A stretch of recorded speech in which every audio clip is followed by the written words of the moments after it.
Welcome to remix king channel. శివుడు సర్పాన్ని మెడలో ఎందుకు ధరిస్తాడు?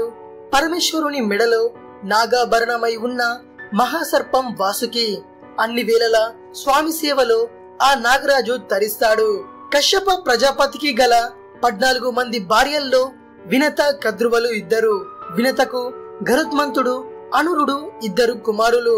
వీరిలో అనురుడు సూర్యుని రథసారథిగా బాధ్యతలు నిర్వహిస్తుంటాడు. కద్రువకు 1000 మంది సర్పాలు సంతానం. వీరిలో పెద్దవాడు ఆదిశేషువు. పాల సముద్రం సమీపంలోని ఉచ్చైశ్రవం అయిన గుర్రంని దూరం నుంచి చూసిన కద్రువ తన సోదరి వినతతో దాని తోక నల్లగా ఉందని చెబుతుంది. అయితే వినత అంగీకరించకుండా తోక కూడా తెల్లగానే ఉంటుందని పేర్కొంటుంది. తోక నల్లగా ఉంటే అక్క తన దగ్గర 1000 సంవత్సరాలు పరిచారికగా ఉండాలని, ఒకవేళ తోక తెల్లగా ఉంటే తానే వినత దగ్గర 1000 సంవత్సరాలు బానిసగా ఉంటానని కద్రువ పందెం కాస్తుంది. ఇంతలో రాత్రి కావడంతో పొద్దున వచ్చి పరీక్షిస్తామని వెళ్లిపోతారు.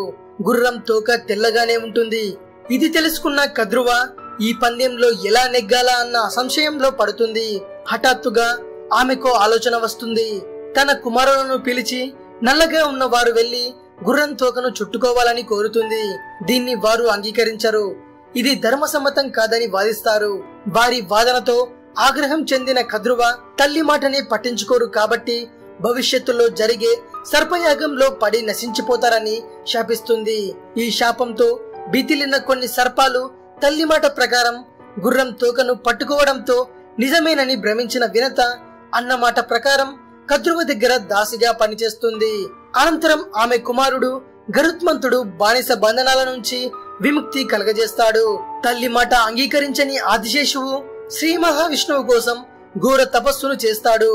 స్వామి ప్రత్యక్షమై ఆదిశేషువును తన శేషతల్పంగా చేసుకుంటాడు. దీంతో ఆదిశేషువుకు ఎలాంటి మృత్యుభయం లేకుండా పోయింది.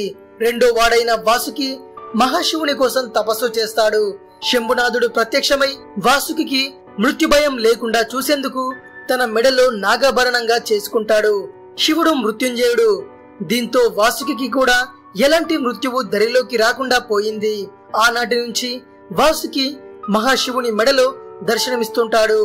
సర్పాన్ని మెడయందు ఆభరణంగా ధరించిన వాడు కనుకనే ఆ పరమేశ్వరుడిని నాగాభరణుడు, నాగభూషణుడు అని పిలుస్తారు. ఇది శివుడు మెడలో సర్పాన్ని ధరించడం వెనుక ఉన్న అసలు విషయం. మరిన్ని ఇంట్రెస్టింగ్ వీడియోస్ కోసం రీమిక్స్ కింగ్ ఛానల్ ని సబ్స్క్రైబ్ చేయండి. మరో వీడియోతో మీ ముందుకు వస్తాను. అంతవరకు సెలవు.